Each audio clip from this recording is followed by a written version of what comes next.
First of all, good morning, everyone. I'm very happy to be here in Bern.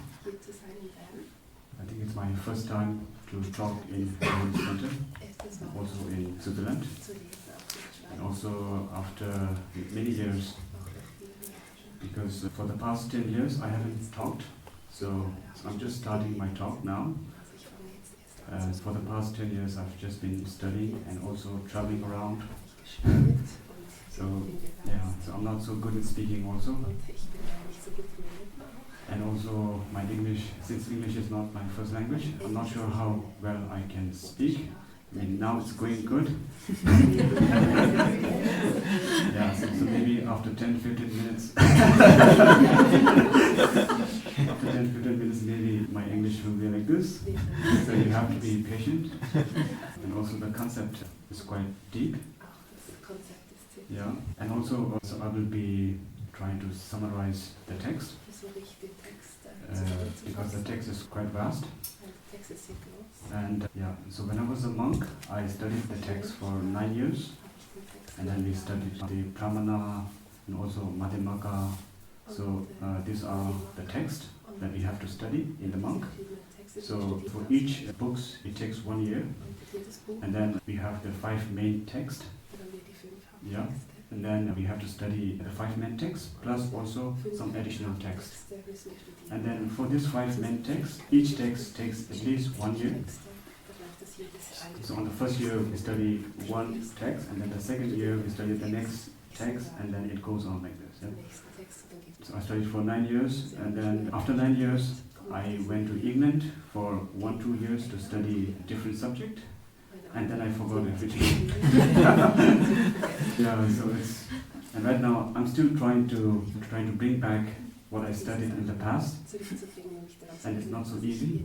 It's not easy for me, and I'm sure it won't be easy for you also to listen from me. So maybe from other Tulkus, Lamas, they're much better in trying to convey the message. But thank you for coming, and I will try my best to share what I've learned. Yeah, and also when I speak, sometimes I use some words, and they might have big meaning behind that. If you don't understand the words, then you can just tell me, and then I will try to explain the word. Because sometimes, the words like samsara or nirvana or freedom, these things are big meaning. They have big meanings. So, yeah.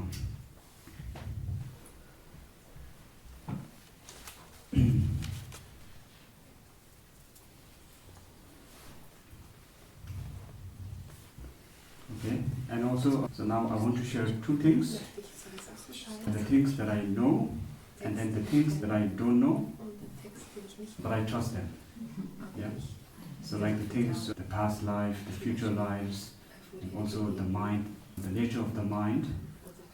I don't know the nature of the mind. I haven't had an experience of the nature of the mind, but I trust in them. I trust in them because I don't see any fault in them. And also I don't see any alternatives to them. Yeah. Yeah. And also it's the same thing with the pure mind is the Buddha. Yeah. So when I say in the Buddha, and then I also trust that I can experience, so I also trust that I can experience the ultimate peace. Yeah. And I also trust that the ultimate peace is in me. Yeah. It's my own mind. Okay. And then we say the whole world is dissatisfaction, is also suffering, right? The things we see around, they're all conditioned. Yeah. So when we say they're all conditioned, it means they're all created by the negative mind. Yeah. So when you see the samsara and also the objects of the 5 consciousness, for example, the computer, the phone, the table, the book, everything, they're all created by the negative mind. Yeah? So since they're all created by the negative mind, so we say they bring you dissatisfaction. Yeah? They also bring you suffering, and then the more you engage with the things that is conditioned by the negative mind, the more dissatisfaction you can get, the more suffering you can get. Yeah? So that's why in the text we say the whole world is suffering. You know, the whole world is suffering because they are conditioned, because they are created by the mind, and they are not created by the pure mind, but they are created by our negative mind in the past. Yeah. So when we say the whole world is suffering, so what is not suffering? Yeah. Because we have to take the refuge. Yeah. So who do we take refuge to? If the whole world is suffering, if the whole world is dissatisfaction, for example, we say a computer is not a place to take refuge because it will give you dissatisfaction, and also the people around you, and also the things, the matter. In samsara we have these four things. We have the form, the mind, the feelings, and then mental phenomena. Yeah? So samsara is made out of these four things, and then whoever and whatever the four things are, right? So they will give you dissatisfaction. And they will give you dissatisfaction because they are born from the ignorant mind, they are born from the negative mind.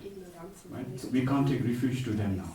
If you want to be free from the suffering, if you take refuge to the phone, will give you dissatisfaction. Yeah?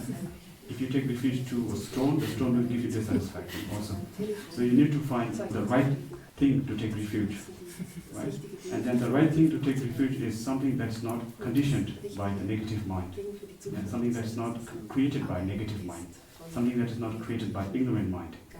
So when you try to find what is there to take refuge, yeah, and then we see that, okay, our own mind, yeah, our own mind is something that is not conditioned by negative mind. Our own mind is something that's not created by ignorant, yeah, and then we take refuge to something that is not conditioned, because in the text they said things that are conditioned by the negative mind, it will bring you dissatisfaction, it can't save you. The more you rely on those things, the more they will bring you dissatisfaction, not because of you, but because of their nature. Yeah? Because they are impermanent, they are suffering, they are selflessness, they are emptiness. We have this four. So the nature of the things. A little bit slower.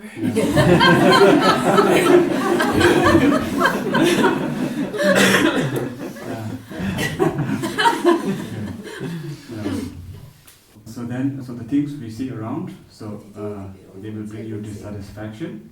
Yeah. Okay, they will bring you dissatisfaction not because of you, but because of the thing's nature. Yeah, the phone's nature the phone will bring you dissatisfaction because of the nature. Yeah, and then the phone's nature is impermanent. The phone's nature is selflessness. It's also suffering. Yeah, so when you engage more with these things, who has the nature of impermanence, selflessness, then it will bound to bring you dissatisfaction.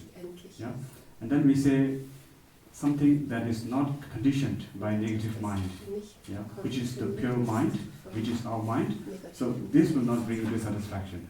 And then to this pure mind we take refuge. Yeah, and then when you take refuge to our pure mind, which is also called the Buddha, and which is also called the Dharmakaya.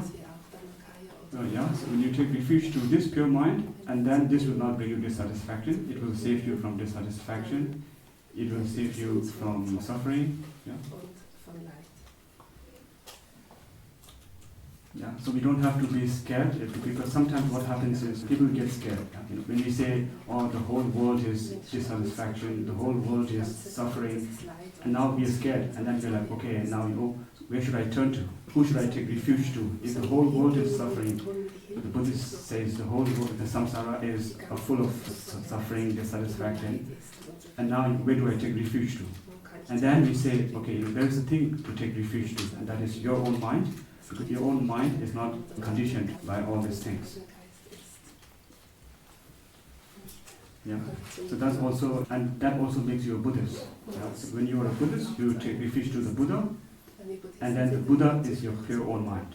Yeah? The nature of your own pure mind is the Buddha. And also we have this the notion of taking refuge to the path, and also taking refuge to the Sangha. Yeah, the triple gems. And we say the Sangha and the path is not the ultimate refuge. Yeah, so it's not the ultimate refuge, but for the time being, we can take refuge to the path, we can take refuge to the Sangha. Yeah, it's also we want to cross the shore, the sea. Yeah, so we are all in the sea, and we all want to be safe, so you want to be safe. Yeah? And then when you want to be safe, the safest place is the shore, and you want to reach the shore. But for the time being, the boat is also good, so you can still take the boat, and you can still go on the boat, yeah, to reach the shore. But then the boat is also not the ultimate refuge, because it's not completely safe. But now for the time being, so when you are drowning in the sea, and then you can just take the boat, and then you can go slowly. And once you reach the shore, and then you reach the ultimate peace. Yeah? And at that time, and then you don't need the boat. So that's why we say path and the sangha is like the boat. Yeah. So for the time being, you can take refuge to the path. For the time being, you can take refuge to the sangha. But then, once you reach the ultimate shore, and then you don't need to take refuge to the path or to the sangha. Yeah. And there's also, I think Tongsa Khyentse also made a funny joke on this. He said, when you take the boat to reach the shore, don't forget to come out of the boat. So it's the same thing. Yeah? So you can use the boat to reach the shore, because the shore is the peace. You can use the boat, but then once you reach the shore, you have to get off the boat, and then you are at the peace. Yeah? But then once you're not there, and you're still in the sea, and then you try to use the boat. So that's how we say we have these three objects. Yeah, the Buddha, Dharma, Sangha. So the Buddha is the ultimate peace, and also the Buddha is the ultimate refuge. And then the path and the Sangha is not the ultimate, but it's for the time being it's also refuge to take you to the ultimate peace. Yeah, and also when you take refuge to your pure mind, and it's also you can also take refuge to the yidams. Yeah, they're also the manifestation of your pure mind. So our pure mind has many qualities, right? The compassion is one quality, and also wisdom is another qualities. So when you take refuge to the pure mind, and then the pure mind can manifest into the compassion aspect, and the pure mind can also manifest into the wisdom aspect. Yeah, and that's why we have the yidam, the deities. So they are also a manifestation of the pure mind. Yeah, they are also a manifestation of the qualities of the pure mind. So like we say, jealousy is the manifestation of the compassion. Yeah, the compassion qualities of the pure mind. And also Manjushri is the manifestation of the wisdom aspect of the pure mind. Yeah? So when you take refuge to the pure mind, you can also take refuge to jealousy, and you can also take refuge to Manjushri, and you can also take refuge to your own because of deities. Yeah, so that's why when you take refuge, trust is important. Yeah? You might not know, but then the trust is there. Yeah? Yeah, so the trust is there, but then just the trust is not enough. Yeah, if you just trust, but if you don't do anything, it's not enough. So you have to examine also. You have to check, and also you have to know also. Yeah, because when you don't know, and then you don't experience, and then when you don't experience, and then you don't have the path to freedom. Yeah.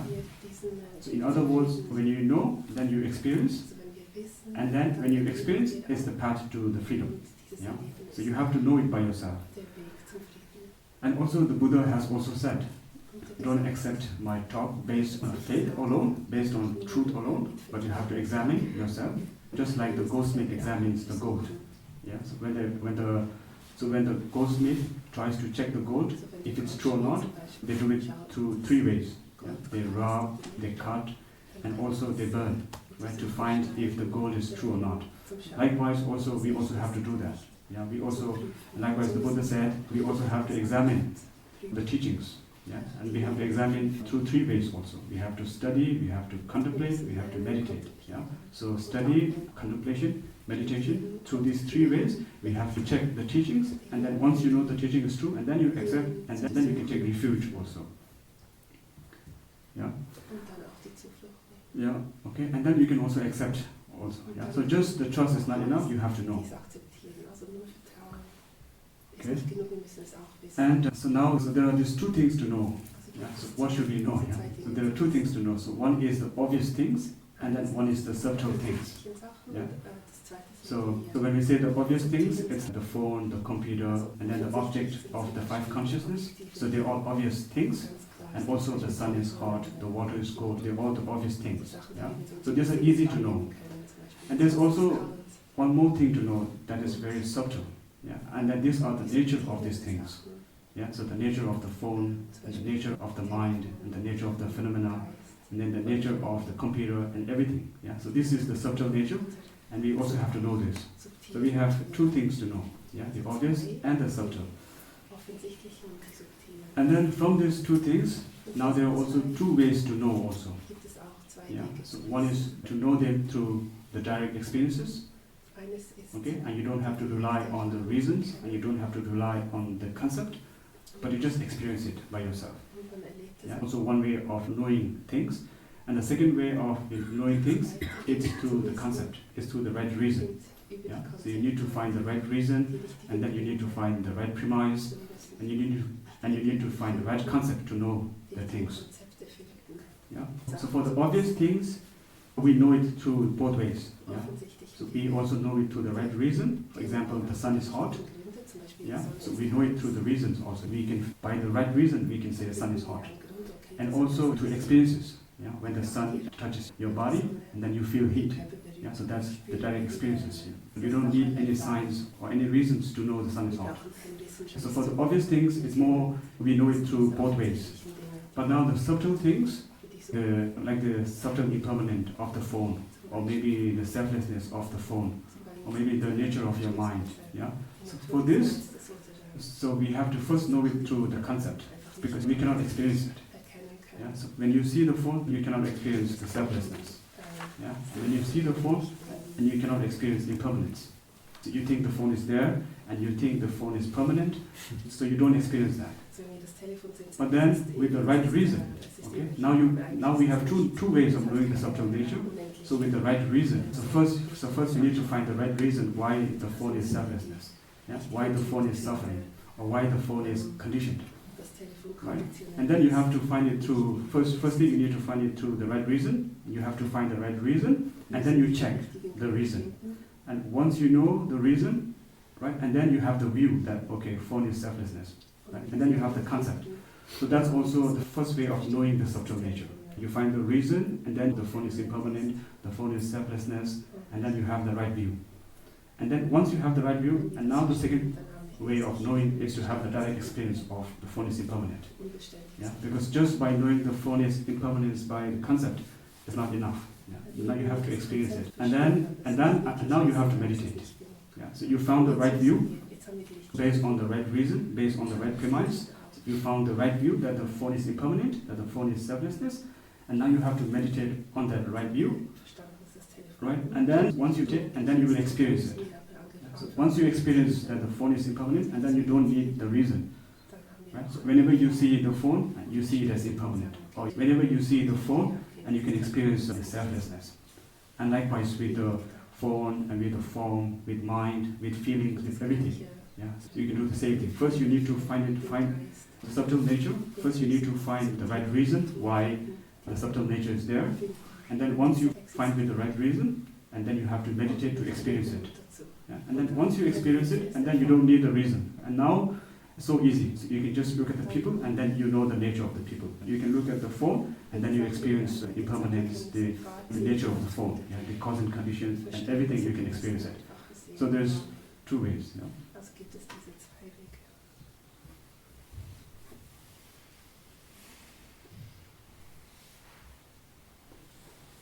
Yeah.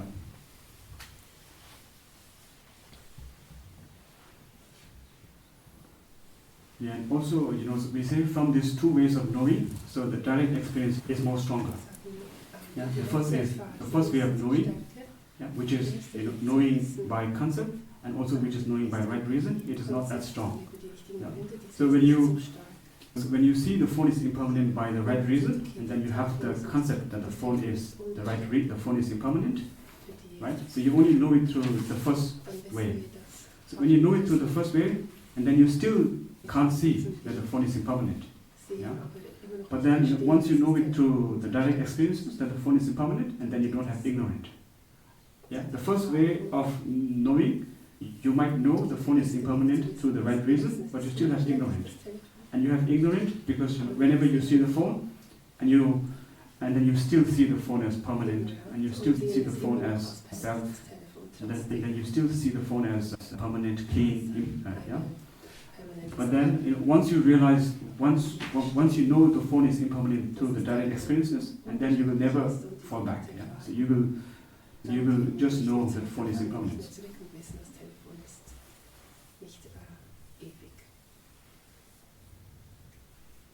Yeah.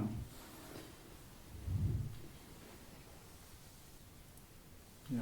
And also when meditating, right? So what we do is we try to have the experience of something. Yeah. So we should try not just to have the experience of the thing, but we should try to have the right experience. Yeah.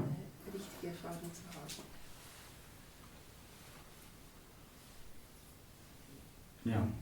And then we should try to have the right experience of things. Right? So the right experiences means it is based on the view, it is based on the right reasons. Yeah. Because sometimes what happens is we meditate on something and then we don't have the right reason. Yeah? So we don't try to find the right reason and we don't try to find the right view, and we just think, okay, the phone is impermanent. We have no knowledge that the phone is impermanent. We have no right understanding that the phone is impermanent. But we just say, okay, the phone is impermanent, and I will just meditate on the phone is impermanent. Yeah?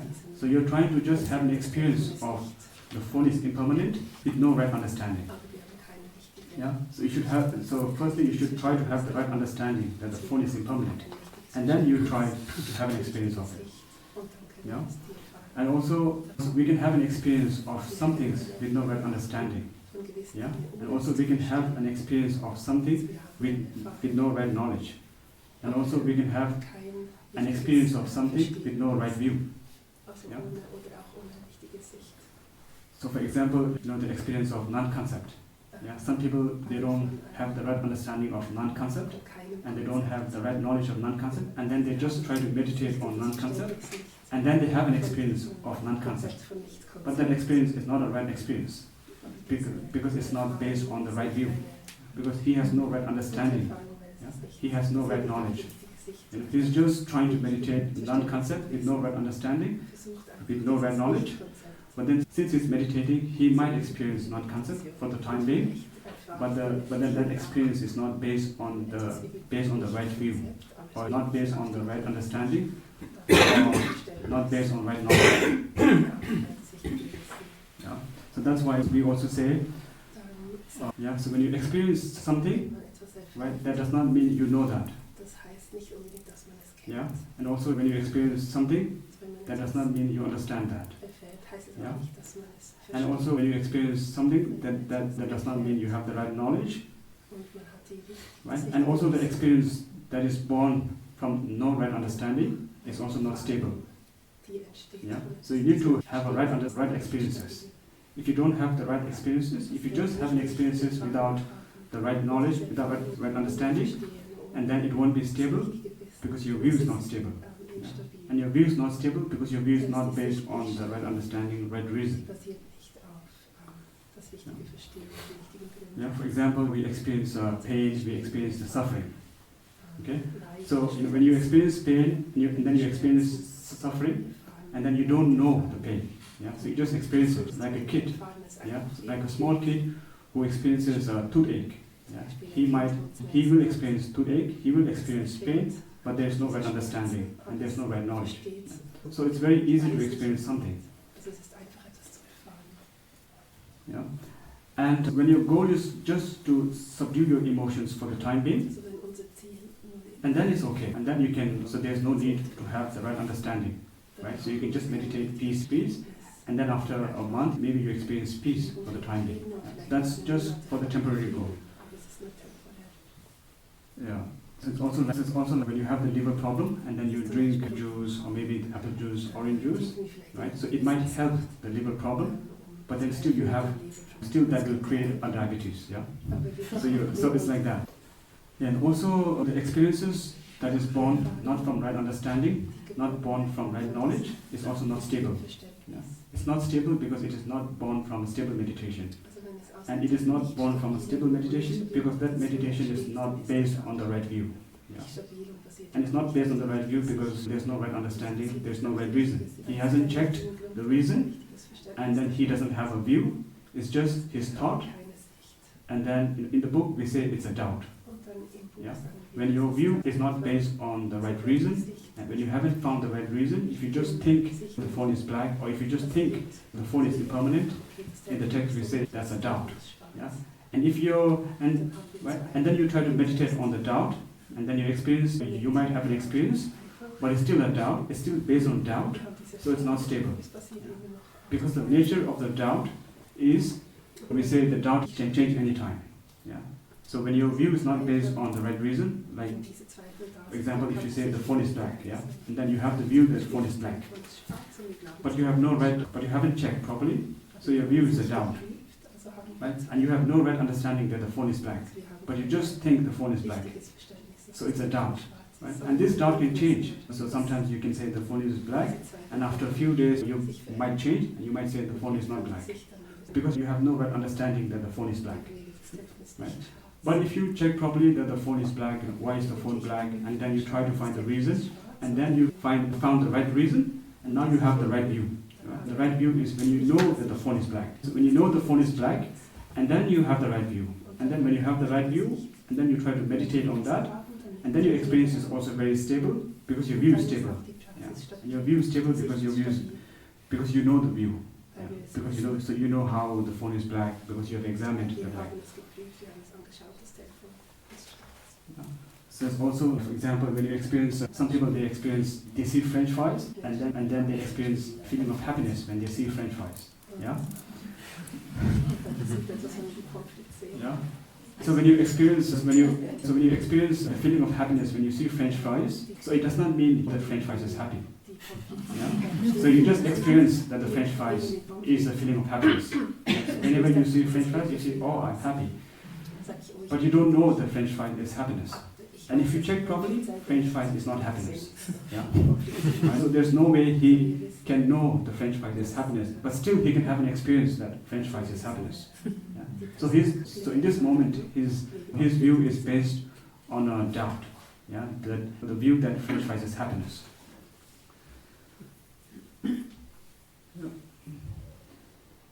Yeah. And also sometimes the monks, they experience also the whole samsara as born. Yeah, so they meditate when they have a high attachment, and then they try to meditate everything is born, and then they start from themselves, they meditate themselves as born, and then the body, and then the whole samsara, the whole three world, the three universe, right? The monks will meditate everything is born, right? And then what is bone? The skeleton.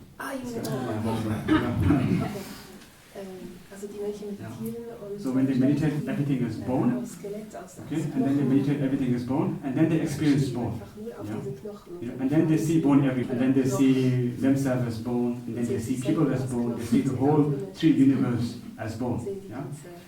So they have an experience of the whole samsara as being bone. But then still they don't know that samsara is a bone. Yeah. Still they don't have the right understanding that samsara is bone. Still they don't have the right knowledge that the computer is born. He might experience that, okay, computer is born, yeah? But he does not know the computer is born. Yeah? And he does not know the computer is born because the computer is not a bone. Yeah? So when the computer is not a bone, so there's no way he can know that the computer is born. But he can still experience it. And then he meditates, everything is born. For him, there might be a purpose. Yeah? Because he has high attachment, and for the time being, just to subdue the emotions, just to subdue the high attachment, he wants to practice the bone meditation. Yeah. And then he does that. Yeah?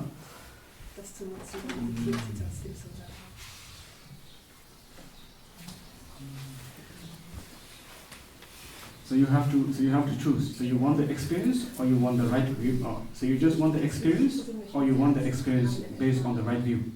Yeah? So both are sometimes important. Yeah? For some people, so maybe just the experience is important for the time being. Yeah? For some people, just the experience is important for the time being. For some people, maybe just the experience is not enough. They want to go a step further. They want to develop their meditation. So for them, maybe the first experience is not important. Right? So I'm not saying that the first experience, which is not based on the right view, is wrong. Yeah? Because people are quite different. Some has different problems. So based on that, you have to see, okay, what do I need? If you need to experience peace for the time being, and then you go with the first one. Yeah? But then, when you're at peace, and if you don't need peace for the time being, and if you just want to understand the nature of the phenomena in your mind, and then you have to try to find the right reason for your view, and then you can meditate.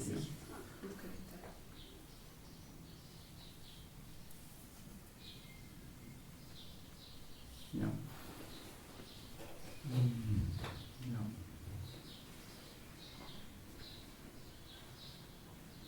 And also, when I say the two ways of knowing, the first is to know it by the reason, and then the second way is to know it through the direct experiences.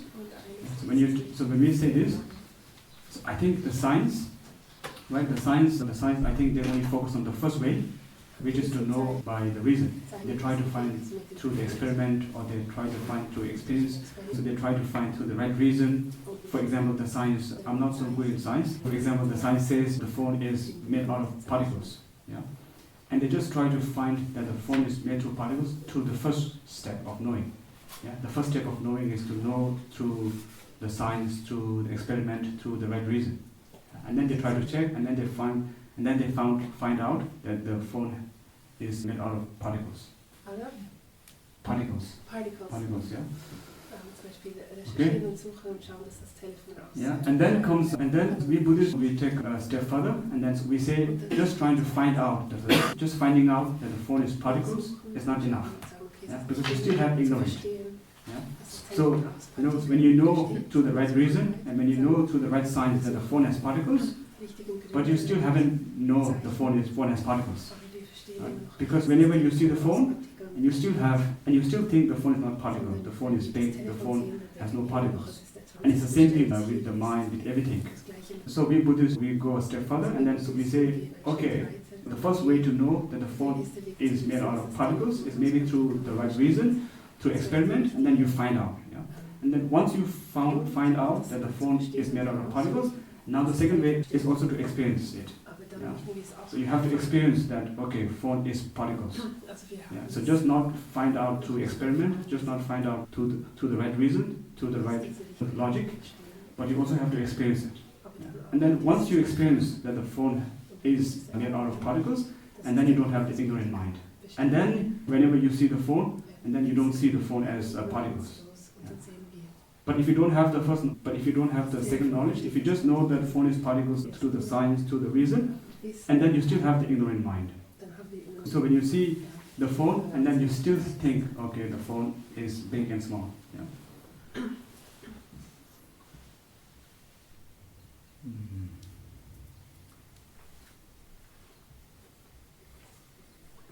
Do you want to take a short break? Okay. So,